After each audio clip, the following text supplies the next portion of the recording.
ಅಲ್ಲಿ ಭವ್ಯವಾದ ಸ್ವಾಗತ ವಿದೇಶಗಳಲ್ಲಿ. ಈ ಬಾಗಲಕೋಟೆಯಲ್ಲಿ ಇದಕ್ಕೆ ವಿರೋಧ.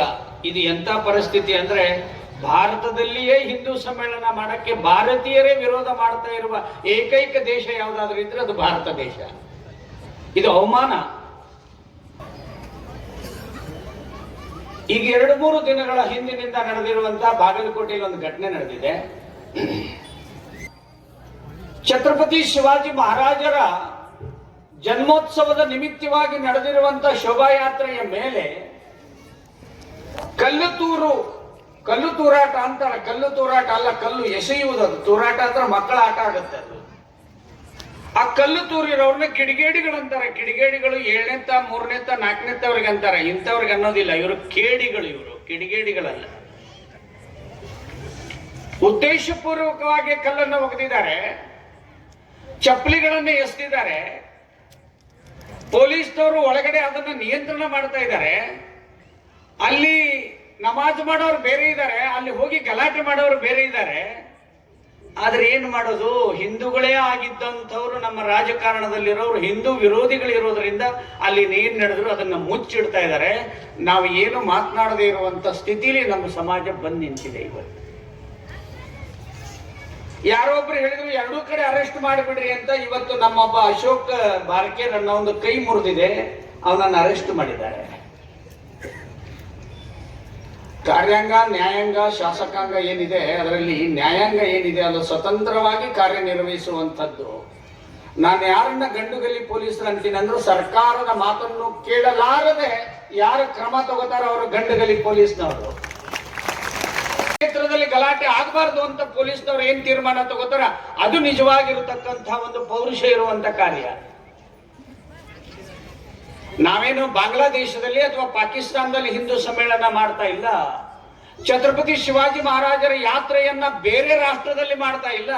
ನಮ್ಮದೇ ಗಂಡು ಮೆಟ್ಟಿನ ನೆಲದಲ್ಲಿ ಛತ್ರಪತಿ ಶಿವಾಜಿ ಮಹಾರಾಜರು ಓಡಾಡಿರುವಂತ ಜಾಗದಲ್ಲಿ ಮಾಡ್ತಾ ಇದ್ದೇವೆ.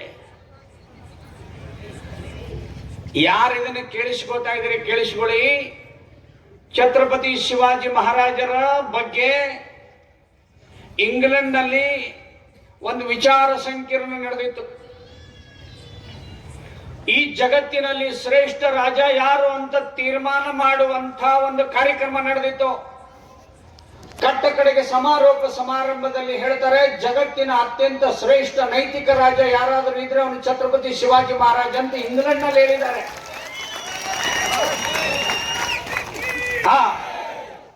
ಯಾರು ಕಲ್ಲು ಒಗೆದಿದ್ದೀರಿ ಅವರು ಸಂಶೋಧನೆ ಮಾಡ್ರಿ. ಪಾಕಿಸ್ತಾನದ 7ನೇ ತಪ್ಪಾಟದಲ್ಲಿ ಶಿವಾಜಿ ಬಗ್ಗೆ ವರ್ಣನೆ ಇದೆ, ಉರ್ದುನಲ್ಲಿ ವರ್ಣನೆ ಇದೆ. ಅಲ್ಲಿರುವ ಶಿಕ್ಷಣ ತಜ್ಞರು ಹೇಳ್ತಾರಂತೆ, ಛತ್ರಪತಿ ಶಿವಾಜಿ ಮಹಾರಾಜರಂತ ಒಬ್ಬ ವ್ಯಕ್ತಿ ನಮ್ಮ ದೇಶದಲ್ಲಿ ಹುಟ್ಲಿ ಅಂತ ಪಾಠವನ್ನು ಹಾಕಿದೀವಿ ಅಂತ ಹೇಳಿದ್ದಾರೆ.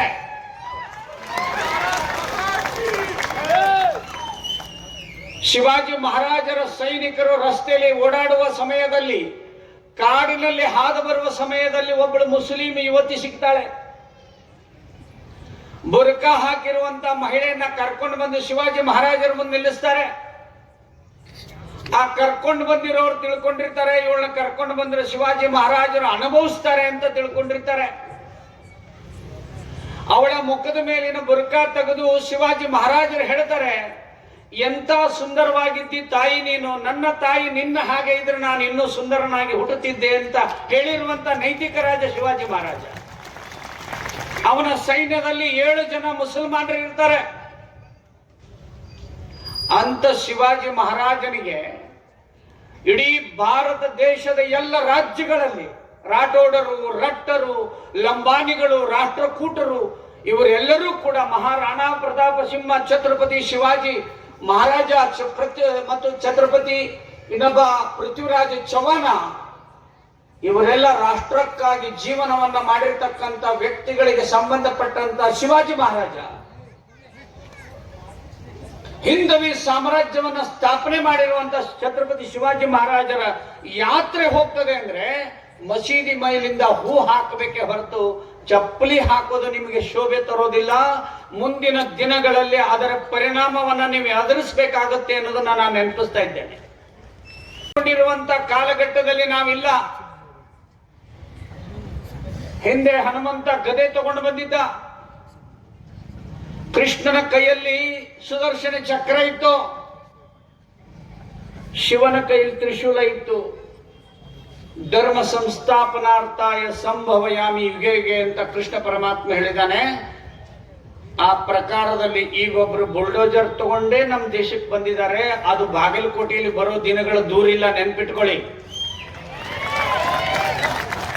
ಹಿಂದೂ ಸಮಾಜದವರು ಯಾವುದೇ ಯಾತ್ರೆ ಮಾಡಿದ್ರು ಕೂಡ ಕಲ್ಲು ಬಿಸಾಕೋರು ಹಿಂದೂಗಳಲ್ಲ. ಅನ್ಯಮತೀಯರು ಯಾವುದೇ ಯಾತ್ರೆ ಮಾಡಿದ್ರು ಸಹಿತ ನಾವು ಈವರೆಗೂ ಒಂದೇ ಒಂದು ಕಲ್ಲು ಬಿಸಾಕಿಲ್ಲ. ಯಾಕಂದ್ರೆ ನಾವು ಹಿಂದೂಗಳಾಗಿ ಹುಟ್ಟಿದೀವಿ, ನಾವು ಇನ್ನೊಬ್ಬರ ಮೇಲೆ ಕಲ್ಲು ಬಿಸಾಕೋದಿಲ್ಲ. ಹಿಂದೂಗಳು ಜೀವನ ಪದ್ಧತಿ ಯಾವುದೇ ಇರಲಿ, ಲಾಂಛನಗಳು ಯಾವುದೇ ಇರಲಿ, ವೇಷಭೂಷಣಗಳು ಯಾವುದೇ ಇರಲಿ, ಆಹಾರ ಪದ್ಧತಿ ಯಾವುದೇ ಇರಲಿ, ಉಪಾಸನೆ ಯಾವುದೇ ಇರಲಿ, ಜೀವನ ಮೌಲ್ಯಾಧಾರಿತ ಜ್ಞಾನ ಪರಂಪರೆ ಇರುವಂತ ಏಕೈಕ ದೇಶ ಭಾರತ ದೇಶ. ಈ ಭಾರತ ದೇಶದಲ್ಲಿ ನಾವೆಲ್ಲರೂ ಒಂದಾಗಿರ್ಬೇಕು, ಒಟ್ಟಾಗಿರ್ಬೇಕು, ಎಂದೆಂದು ಹಿಂದೂಗಳಾಗಿರ್ಬೇಕು ಅನ್ನುವಂಥ ಉದ್ದೇಶವನ್ನು ಇಟ್ಕೊಂಡು ಹಿಂದೂ ಸಮ್ಮೇಳನಗಳನ್ನು ಮಾಡ್ತಾ ಇದ್ದೀವಿ. ಅತ್ಯಂತ ಯಶಸ್ವಿಯಾಗಿ ಹಿಂದೂ ಸಮ್ಮೇಳನಗಳ ನಡೀತಾ ಇದೆ. ಹಾಗಾಗಿ ನಾವೆಲ್ಲ ಸಿಂಧೂ ನಾಗರಿಕರು ಹಿಂದೂಸ್ತಾನಿಗಳು ಅಂತೇಳಿ ನಮಗೆಲ್ಲ ಗುರುತಿಸ್ತಾರೆ. ಸೊ ಓಕೆ, ಸಿಂಧು ಹೋಗಿ ಹಿಂದೂ ಆಗಿದೆ, ಬಹಳಷ್ಟು ಜನ ಒಪ್ಕೊಳ್ಬಹುದು, ಒಪ್ಕೊಳ್ತಾ ಇರ್ಬೋದು. ವಿ ಆರ್ ಇಂಡಿಯನ್ಸ್ ಅನ್ನೋ ಕೈ ಎತ್ತೋಣ. ವಿ ಆರ್ ಇಂಡಿಯನ್ಸ್ ಅನ್ನೋ ಅಂತಾರೆ. ನೀವು ಯಾರು ಇಂಗ್ಲೀಷ್ನ ಕೇಳಿದ್ರೆ ಕೈ ಎತ್ತಿರ್ತೀರಿ. ಇಂಡಿಯನ್ಸ್ ಅಂದ್ರೆ ಏನು? ಅವ್ರಿಗೆ ಹಿಂದೂ ಅಂತ ಅನ್ನಕ್ ಬರಲಿಲ್ಲ, ಇಂಡಿಯಾ ಅಂತ ಅಂದೋದ್ರು. ಮೂಲ ಎಲ್ಲಿಗೆ ಹೋಯ್ತು? ಸಿಂಧೂ ನಾಗರಿಕತೆಗೆ ಹೋಯ್ತು. ಹೀಗೆ ಯಾವುದೇ ತತ್ಸಮ ತದ್ಭವದಿಂದ ಗುರುತಿಸಿದ್ರು ಕೂಡ ನಮ್ಮ ಮೂಲ ಸಂಸ್ಕೃತಿಯನ್ನ ಕಳೆದುಕೊಳ್ಳದಿರುವಂತಹ ಜಗತ್ತಿನ 7 ಪುರಾತನ ನಾಗರಿಕತೆಯ ಸಂಸ್ಕೃತಿಯಲ್ಲಿ ಯಾವ್ದಾದ್ರು ಜಗತ್ತಿನಲ್ಲಿ ಉಳಿದಿದೆ ಅಂತಂದ್ರೆ ಅದು ಕೇವಲ ಹಿಂದೂಗಳ ಸಿಂಧು ಸಂಸ್ಕೃತಿ, ಭಾರತೀಯರ ಸಂಸ್ಕೃತಿ ಅಂತ ಹೇಳಿ. ಇದು ಆಕ್ರಮಣ ಅತಿಕ್ರಮಣ ಆದ್ರೂ ಉಳಿದಿದೆ ಅಂತಂದ್ರೆ ಈ ನೆಲದ ಬೇರು ಮಾತೃದೇವೋಭವ ಅಂತ ಹೇಳ್ತೀವಿ.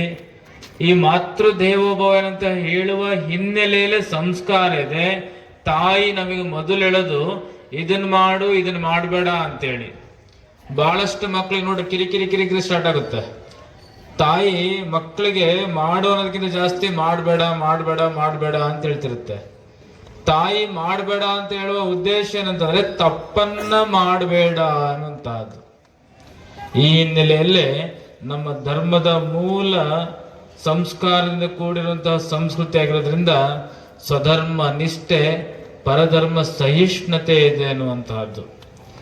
ಪರಧರ್ಮ ಸಹಿಷ್ಣುತೆ ಇರೋದಕ್ಕೆ ಭಾರತದಲ್ಲಿ ಅನೇಕ ಧರ್ಮಗಳು ತಲೆ ಎತ್ತಿದ್ದು. ಇದೇ ಮಣ್ಣಿನಲ್ಲಿ ಹುಟ್ಟಿರುವಂತಹ ಬೌದ್ಧ ಧರ್ಮ ಆಗಿರ್ಬೋದು, ಇದೇ ಧರ್ಮದಲ್ಲಿ ಹುಟ್ಟಿರುವಂತಹ ಜೈನ ಧರ್ಮ ಆಗಿರ್ಬೋದು, ಇದೇ ಧರ್ಮದಲ್ಲಿ ಹುಟ್ಟಿರುವಂತಹ ಸಿಖ್ ಧರ್ಮ ಆಗಿರ್ಬೋದು, ಮುಂದೆ ಹುಟ್ಟಲಿರುವಂತಹ ಮತ್ತೊಂದು ಯಾವುದಾದ್ರೂ ಧರ್ಮ ಆಗಿರಬಹುದು. ಆದರೆ ಎಲ್ಲ ಧರ್ಮಗಳನ್ನ ಅಪ್ಪಿಕೊಳ್ಳುವ ಗೌರವ ಕೊಡುವಂತಹ ವಿಚಾರಗಳು ನಮ್ಮಲ್ಲಿದ್ದಾವೆ.